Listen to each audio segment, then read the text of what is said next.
Hello friends, welcome to a new lecture today.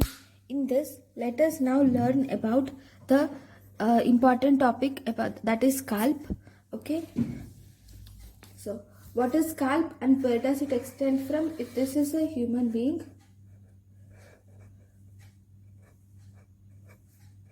okay, scalp actually extends from anteriorly up to the eyebrows and laterally up to the superior temporal lobe, superior temporal line, and posteriorly up to the superior nuchal lines.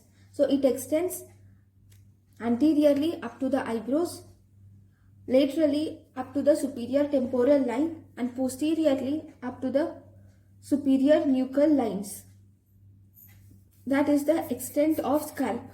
Then what is scalp? Scalp is the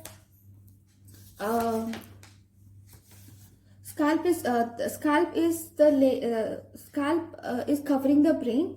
Okay. Now what is the layers of scalp? The layers of scalp includes, first we have skin. Okay. The layers of scalp we will see. The layers of scalp are, we have skin. And what is skin? Skin is hairy, thick. You know skin, right? It is hairy, thick, and has maximum hair follicles. It has lots of hair follicles. It has lots of hair follicles, and the skin also has sebaceous glands and sweat glands microscopically. You know, we have dermis and epidermis. So even in the scalp, the epidermis contains all the 5 layers. Okay, and it also contains dermis, which contains sebaceous glands and sweat glands. Actually, scalp is the commonest site of sebaceous cysts. Then below the skin we have connective tissue. The most important thing here is, in the connective tissue, the connective tissue is a superficial fascia, and this superficial fascia has dense fibrous connective tissue. Because it is dense fibrous connective tissue, there are many septa which are actually dividing the connective tissue. So there are septa like this which are dividing the connective tissue into numerous pockets of lobules of fat. Because these septa will divide the connective tissue, when you look, it looks like a packets of lobules of fat. And this connective tissue contains blood vessels. It contains blood vessels, and it also contains it contains arteries, it contains veins, and it also contains nerves, and it also contains many nerves. Now, these walls of blood vessels are actually adherent to this fibrous network. So these walls are adherent to this fibrous network. So when these blood vessels are torn, because the fibrous network cannot contract itself, there is profuse bleeding. Normally the blood vessels, whenever they are torn, there will be contraction of blood vessels.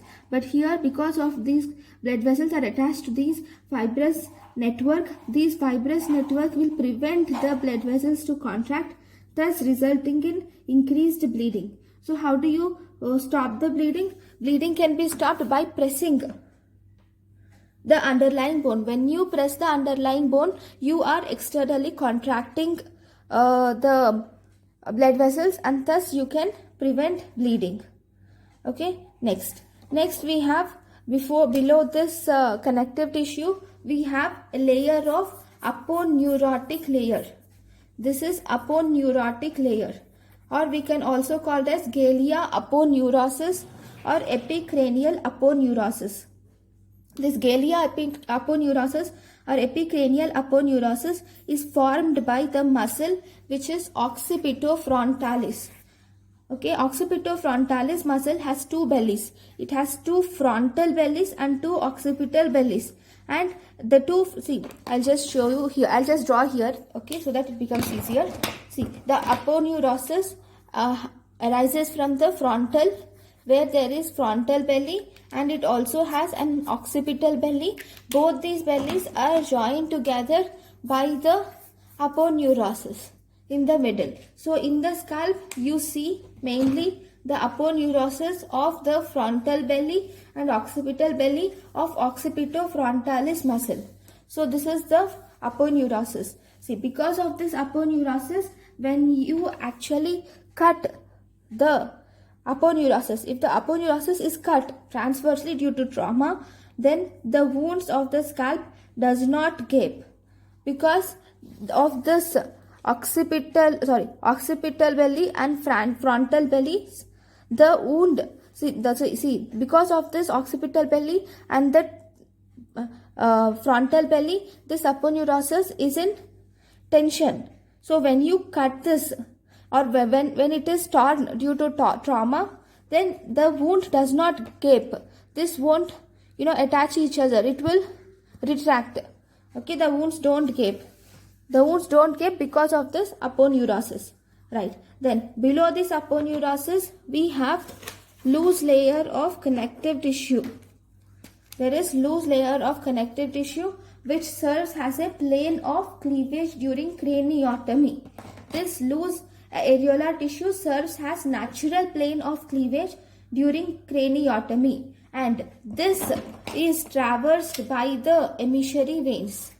These are the emissary veins which are present in the connective tissue, and these veins will be something like this. Okay, so this layer areolar tissue is traversed by the emissary veins. Okay, these are the emissary veins. Okay, then below this loose connective tissue, we finally have the layer of cranium. Okay, this is the cranium. Okay, which is present. So this is the periosteum actually. This is the pericranium. That is the layer covering the bone. So this pericranium is formed by the periosteum of bone of skull. This is loosely attached to the bone. See, actually this is bone, and above this there will be pericranium. I'll just draw. Yeah, this is bone, and above this you will see a layer of pericranium like this.